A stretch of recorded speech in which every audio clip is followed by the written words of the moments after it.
it to members. Mr. Scheer, the floor is yours. Thank you very much, Madam Chair.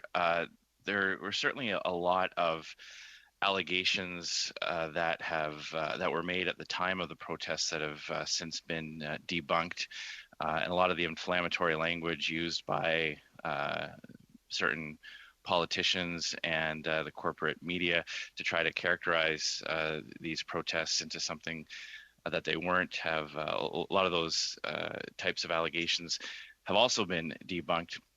Many politicians and many media observers use the term occupation, that Parliament Hill was occupied, or that the protesters were occupying the precinct or parts of Ottawa. And I just wanted to clarify that, because that's a particularly precise word with a lot of meaning behind it. So to Monsieur Duhem, are you aware of any parliamentary buildings that were occupied by protesters?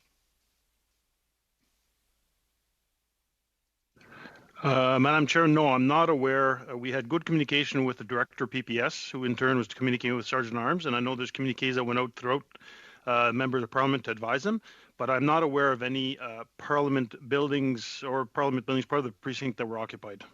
Okay, and to Mr. Bell, Interim Chief Bell, are you aware of any buildings near the parliamentary precinct that were occupied, where protesters entered buildings and occupied them? Thank you, Madam Chair. So specifically entering buildings, no, that wasn't part of what we saw. What we did see was we actually saw our streets occupied with trucks, with vehicles, with people that were terrorizing our community. That's what we saw. That's the reality. I think it's important that we try not to minimize the impact on our community and on our city. Yeah, it's also important to use precise language, because the parliamentary precinct is very specifically designed, and the word defined, and the word occupation means something very specific. One more question on this line, Mr. Duhem. Were you aware? Did anybody in the Parliamentary Protective Service give you any indication that protesters were preventing access to any of the parliamentary buildings during the protests? Not aware of there, Madam Chair. The Director did not brief me of any such circumstances. So no buildings were occupied, and nobody was prevented from entering any buildings on Parliament Hill. So thank you for that. Chief Bell, there were reports, a number of security concerns that were raised during the protests arose from the number of trucks which were allowed to park outside this building on Wellington Street in front of West Block. Did the Ottawa Police Service receive any requests from the Sergeant at Arms or the Parliamentary Protective Service before the convoy arrived to prevent parking on Wellington Street? Was there ever a specific request from the PPS to prevent trucks from parking right on Wellington Street? So, Madam Chair, what I can say is we continually worked with all of our partners, including PPS, to look at how we planned and managed the lead up to the convoy arriving. The Wellington Street, as it exists now currently, is the Ottawa Police Service's jurisdiction. So although we would not receive any direct request for parking or any sort of exemptions to parking rules, I wouldn't expect to see that, because it was a street that was maintained under our responsibility, and I think something we're here specifically to speak about today. Okay. Many of the streets that were blocked during the protests were blocked by police vehicles. The police, is that true that many of the streets in downtown were blocked by the Ottawa Police?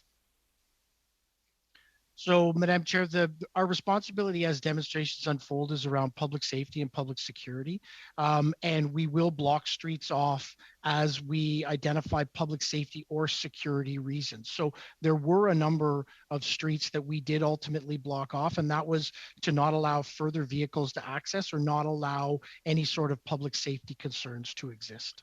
Okay. And the trucks themselves were parked on several streets, but not on others. So were there any negotiations between the organizers of the protest and the Ottawa Police as to where the trucks would be allowed to park, or where and requests made to keep certain streets open?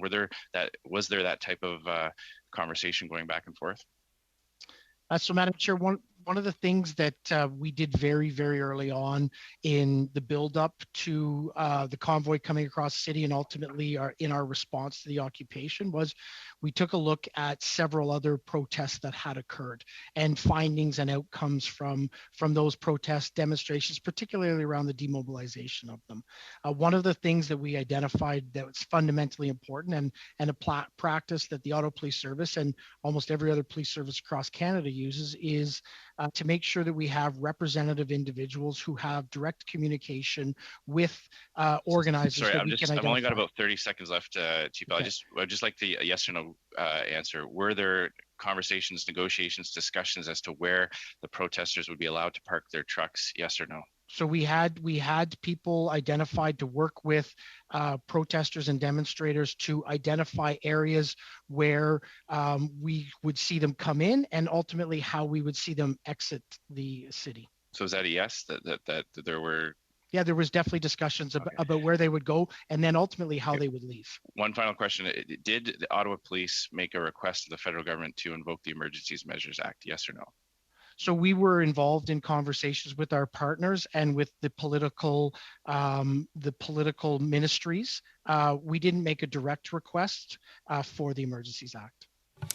Thank you for that fruitful exchange. I walk these halls of Parliament often, and I get to gaze at this beautiful portrait of a former Speaker, Mr. Scheer.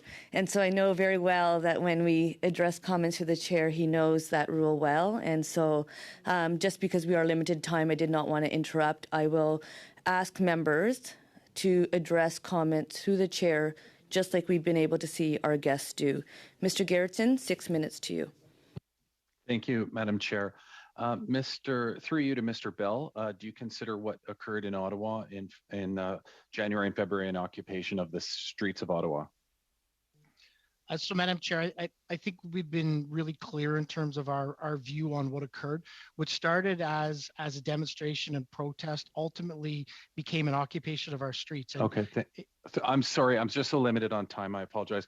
Mr. Beaudoin, during your opening remarks, you specifically used the term occupation.